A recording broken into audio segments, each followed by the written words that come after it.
Hello, Natacha. Hi, Tim.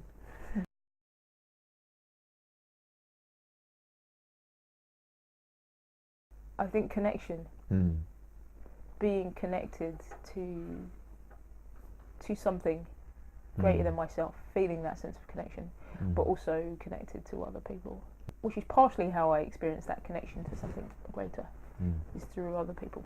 A sense of being able to express myself, to express the energy that I came here with, because I don't think that I've come into this form for no reason. So that feels like a really important thing, and a constant struggle to know how to do that. And I guess it links to the other thing, purpose, like knowing what my contribution is, and how to make it. That can be on a wider scale, so work, but it can also just be moment to moment. And there's something about simplicity, something about appreciating nature, being able to be in sync with it. But that's only recently become important. Up until recently, I've been a cyborg. So, yeah.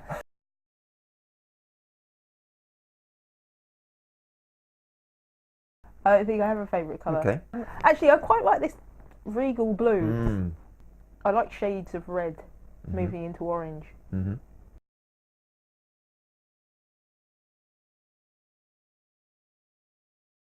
A really interesting interaction or conversation where I'm understanding, being understood, being challenged, telling stories, particularly not so much in a performance context, but just retelling things that have happened in a day, or at least the way that I saw it. The moments where I realised that it sounds a bit cheesy, but that I am not breathing, that actually there's a lot of stuff happening in my body without any effort made by me.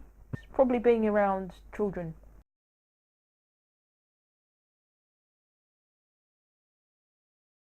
One is Bad Boy Bubby, which is by Rolf de Heer, an Australian director. And it's just weird. I've only known one person to sit with me and actually watch it. Other people are like, I need to go. Because it's just odd. The War Zone, which is by Tim Roth. There's a romantic comedy that I like. Gross Point Blank. It has John Cusack in it. Okay. And Minnie Driver, and it's actually quite awful, but there's something I like about it. And Aeroplane is one of my all-time favourite films. There's another one called Butterfly Kiss by Michael Winterbottom.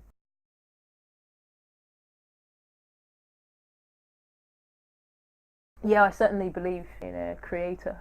I think there's this being, whatever it is, that's incredibly intelligent and also incredibly fucking playful. So I think that force is out there, it does exist. In order for this thing to know itself, it needs to make itself manifest. And it does that through the material world. And we are part of that process of its knowing. Yes.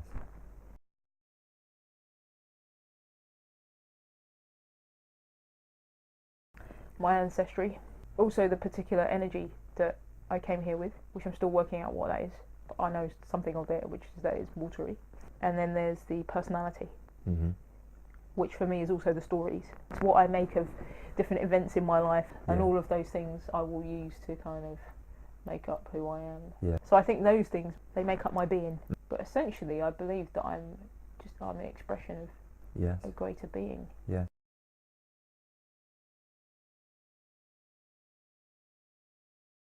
I don't really listen to music a lot. There was a piece of music that I did like, and then I did listen to it too much. It's Gorecki's Sorrowful Songs, I think. I really like that.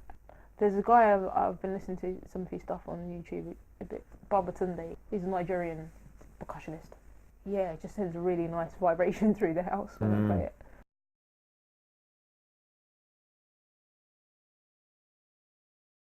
Oh my god, I spend a lot of my time avoiding doing the stuff that I have to do, setting up structures so that I don't have to do anything. I like cycling when I've got the energy for it. I really like the sense of independence. I enjoy listening to other people tell stories. I like meeting people, but I don't do it so often. But maybe that's why I still enjoy it. And I like walking. I like being in nature, so I can walk and talk for hours.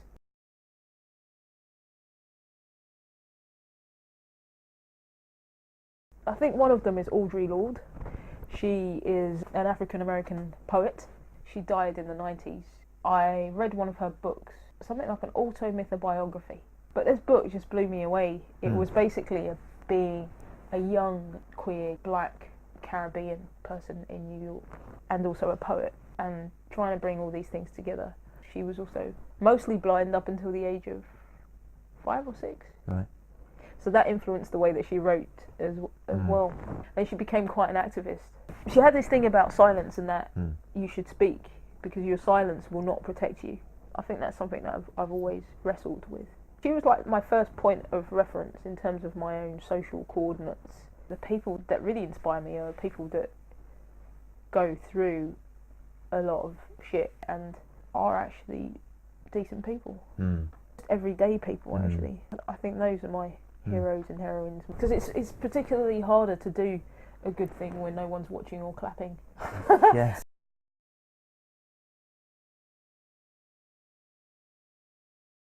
Avoidance.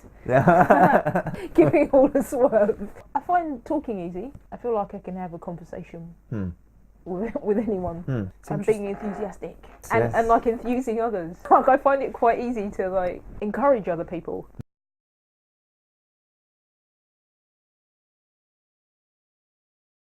Avocado. And I really like cashews, but they don't like me. I don't like greens.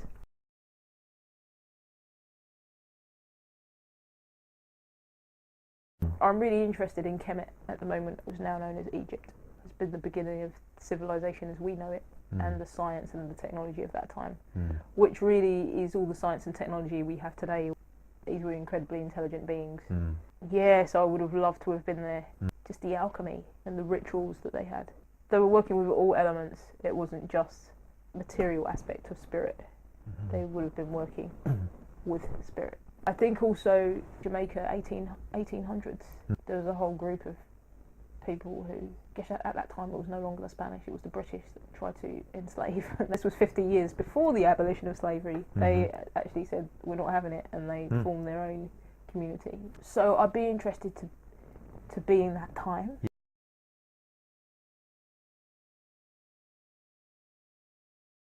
Connecting with other people, or having long-term connections with people. Intimacy.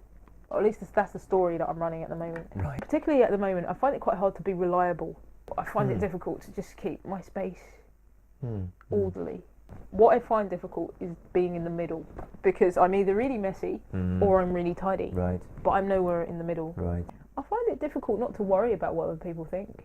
And I find it difficult to be totally self-interested.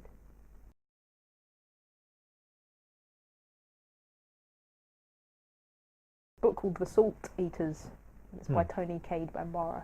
I believe that it was the book that marked the beginning of my spiritual journey. Also another one called Of Water and the Spirit by Malidoma Patrice. He's from Burkina Faso, and he basically talks about being captured by Jesuits. Then he loses his ability to speak his native tongue. He manages to escape and gets back to his homeland, and then he goes through some initiation. And he's one of the people who done a divination for me, actually. Also that book, Zami, A New Spelling of My Name, which was by Audrey Lorde. Frantz Fanon, Black Skin, White Masks, was quite a game changer in terms of reflecting on how I understood myself as a racialized subject. So one other writer, and someone that is actually definitely a heroine, someone called Sapphire, who wrote Push, which is deeply inspiring for me.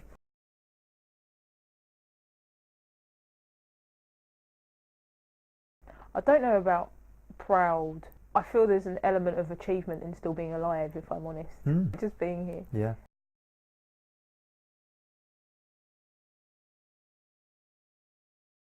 I hope life has lots of financial abundance to offer me, and that it will continue to be full of lessons, like depth lessons. But maybe just be a little bit more gentle because I'm getting old.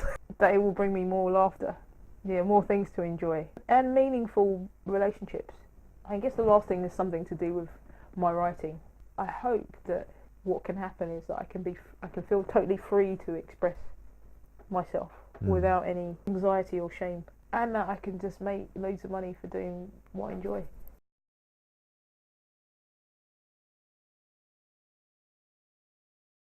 Oh, good questions. Yeah, very clear. So that's also always helpful because that means you can just sink into the question. Well, thank you very much. Yeah, thank you.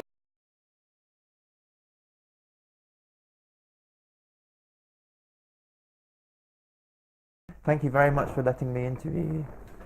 Okay. Not sure what to say yet. Yes, right. Wait till I get to the end. Want to say bye to the camera? No.